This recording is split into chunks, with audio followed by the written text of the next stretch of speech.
सब कुछ इतना आसान तो नहीं हो सकता। जादुई कूलर गायब हुआ।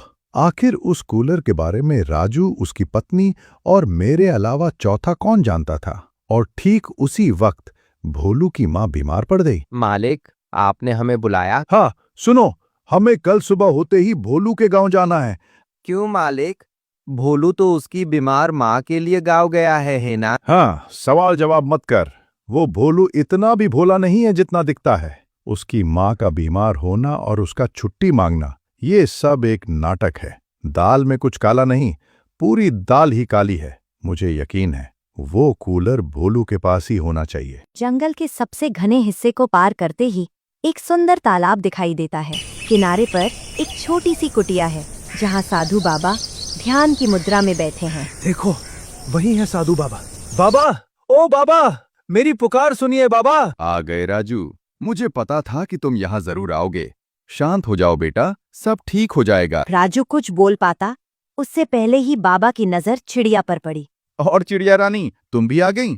बहुत कष्ट सहा है तुमने इस नन्हे शरीर में रहकर। गुरुजी, आप मुझे जानते हैं? क्या आपको पता है कि मैं कौन हूँ? कृपया मुझे बताइए कि मेरी शक्तियाँ मुझे वापस कैसे मिलेंगी। मेरा जादू इस जंगल में क्यों नहीं चल रहा? बेटी, तुम्हारी शक्तियाँ इस जंगल के उस प्राचीन राक्षस ने अपनी छाया में कैद कर ली हैं। पर घबराओ नहीं, तुम्हारी शक्तियों की चाबी उसी जादुई कूलर में छिपी है।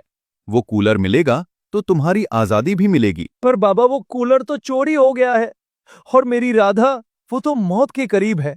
हम सेठ के घर से दावत करके लौट रहे थे, तभी वो बेहोश होकर गिर गई। राजू, धैर्य रखो। इस तालाब के पास वो नील कमल का पौधा देखो। उसकी पत्तियों का अर्क लेकर अपनी पत्नी को खिला दो। उसका जहर पल भर में उतर जाएगा। उस जालिम सेठ ने राधा के खाने में जहर मिला दिया था। धन्यवाद बाबा।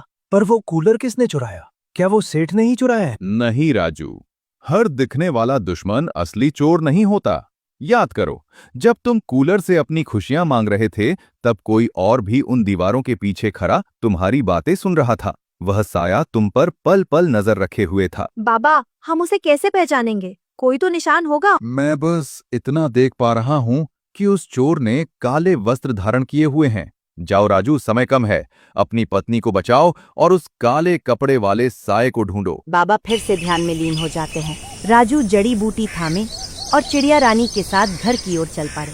राजू हाफता हुआ घर में घुसता है। राधा अभी भी वैसी ही बेजान पड़ी है। राजू बिना देर किए नील कमल की पत्तियों को पीसकर उसका अर्क राधा के गले से नीचे उतारता है। उठ जाओ राधा, बस एक बार आंखें खोल लो। बाबा ने कहा है ये दवा तुम्हें ठीक कर देगी। प्लीज राधा, मुझे छोड़कर मत जाओ। कुछ ही पलों में राधा के शरीर में हरकत होती है। वो एक गहरी सांस लेती है और धीरे धीरे अपनी आंखें खोलती है। ओह जी, ये मुझे क्या हुआ था? मेरा पूरा बदन जैसे पत्थर का हो गया था। अरे ये चिड़िया, ये घर में कैसे घुसी? निकालो इसे बाहर। शांत हो जाओ राधा, डरो मत। ये कोई साधारण पक्षी नहीं है। इसने और बाबा ने मिलकर तुम्हारी जान बचाई है। ये बोल भी सकती है। हाँ राधा, मैं एक श्रापित आत्मा हूँ। घबराओ मत, मैं तुम्हारी सहेली हूँ। श्रापित आत्मा? हे भगवान, ये सब क्या हो रहा है? और मैं यहाँ घर कैसे आई? हम तो सेठ की दावत में थे ना? उस जालिम सेठ ने खाने में जहर मिलाया था राधा। वो चाहता था कि हम बेहोश हो जाएं और वो पीछे से हमारा जादुई कूलर चुरा सके। क्या? कूलर? अरे वो जगह तो खाली पड़ी है। कूलर चोरी हो गया? हाय, मैं तो लुट गई। मुझे तो पहले ही शक था कि वो जालिम सेठ हमें दावत पर क्यों बुलाएगा। ये सब उसी की चाल है। नहीं राधा, मामला इतना सीधा नहीं है। बाबा ने कहा है कि चोर ने काले वस्त्र पहने हुए थे और सेठ जी को हमने कभी काले कपड़ों में नहीं देखा। काले कपड़े? अजी, सेठ का वो नौकर भोलू, वो हमेशा काले कपड़े ही तो पहनता है। और वो उस दिन दावत में भी कहीं नहीं दिखा। हाँ, भोलू। और वो मुझे रास्ते में भी मिला था। कह रहा था कि गांव जा रहा है, पर उसकी बातों में घबराहट थी। और बाबा ने भी कहा था कि कोई हमारी बातें छुपकर सुन रहा था। राजू भाई, अब सब साफ है। भोलू ने ही सबको धोखा दिया है। वो गांव नहीं बल्कि कूलर लेकर कहीं छुपा होगा। हमें फौरन उसके गांव का रास्ता पकड़ना चाहिए। अगर भोलू ने मेरे भरोसे का गला घोटा है तो मैं उसे छोड़ूंगा नहीं। चलो राधा, चलो चिड़िया रानी, हमें भोलू के गांव जाना होगा। राजू, राधा और चिड़िया रानी गुस्से में भोलू के घर पहुंचते हैं, ये सोचकर कि वो वहाँ कूलर से ऐश कर रहा होगा, पर सामने का नजारा देखकर उनके पैरों तले जमीन निकल जाती है। ओ माँ, मुझे छोड़कर क्यों चली गई माँ? देख माँ, तेरा भोलू आ गया। आंखें खोल माँ, एक बार तो देख।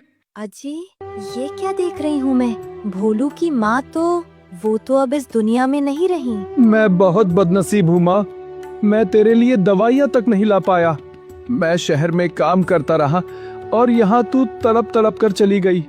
मुझे माफ कर दे माँ, मुझे माफ कर दे। राजू की आंखों से गुस्सा गायब हो जाता है और उसकी जगह पछतावे के आंसू आ जाते हैं। वो अपनी लाठी नीचे डाल देता है। राधा, हमने एक बेगुनाह पर शक किया।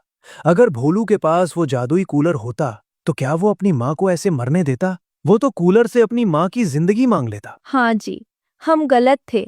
बेचारा भोलू तो खुद अपनी माँ को खोने के गम में डूबा है। वो चोर नहीं हो सकता। तभी सेठ धनराज अपने गुंडों के साथ वहां पहुंचता है। वो भी भोलू को पकड़ने आया था, पर माहौल देखकर रुक जाता है। मालिक, लगता है भोलू सच कह रहा था। इसकी माँ वाकई बीमार थी और आज चल बसी। यहाँ कोई कूलर नहीं है मालिक। किस्मत ही खराब है। बेकार में इतनी दूर भागते हुए आए। ये कंगाल भोलू क्या खाक चोरी करेगा। चलो यहाँ से, यहाँ रुकने का कोई फायदा नहीं। भोलू चोर नहीं है, सेठ भी खाली हाथ है। तो फिर आखिर वो काले कपड़े वाला चोर कौन था? किसने हमें इतनी सफाई से धोखा दिया? राजू भाई, इसका मतलब चोर कोई ऐसा है जिस पर किसी की नजर ही नहीं गई। हमें वापस गांव जाकर फिर से सोचना होगा। कुछ दिन बीत चुके हैं। गांव में फिर से वही चहल पहल है, लेकिन सेठ धनराज के दिमाग में अभी भी उस गुमशुदा कूलर की खुजली शांत नहीं हुई है। तभी दुकान की सीढ़ियों पर एक साया उभरता है। राम राम सेठ जी। अरे अम्मा, तुम फिर आ गई उधार मांगने? देखो, आज मेरा दिमाग ठीक नहीं है। चुपचाप यहाँ से चली जाओ। उधार? आज उधार लेने नहीं, तुम्हारा पिछला सारा कर्जा चुकाने आई हूँ सेठ जी। ये लो, एक एक कौड़ी गिन लो। सेठ पोटली खोलकर देखता है तो उसमें सोने की मोहरें और नए नोट चमक रहे थे। सेठ की आंखें फटी की फटी रह जाती हैं। अरे अम्मा, तुम्हारे पास इतना धन? तुम तो दाने दाने को मोहताज थी। ये जादुई चमत्कार कहाँ से हुआ? क्या किसी गड़े हुए खजाने की चाबी मिल गई तुम्हें? किस्मत कब बदल जाए सेठ जी, कोई नहीं जानता।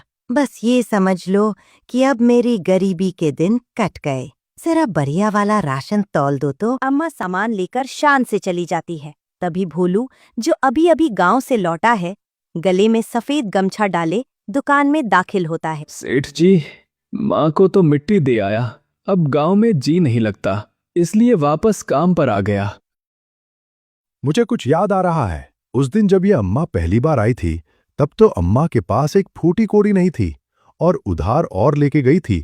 तो आज इतना धन कहाँ से आया? मालिक, कौन अम्मा? वही अम्मा जो अभी अभी दुकान से इतना राशन ले गई है। तो दोस्तों, क्या लगता है आपको? कमेंट्स में बताओ। हो सकता है जो आप लोग सोच रहे हो वो ही असली चोर है, या फिर इस खेल के पीछे या किसी का कोई बड़ा हाथ है। देखने के लिए पार्ट 3 कमेंट्स में लिखें और प्लीज दोस्तों लाइक और सब्सक्राइब जरूर करें। मिलते हैं अगले पार्ट 3 में।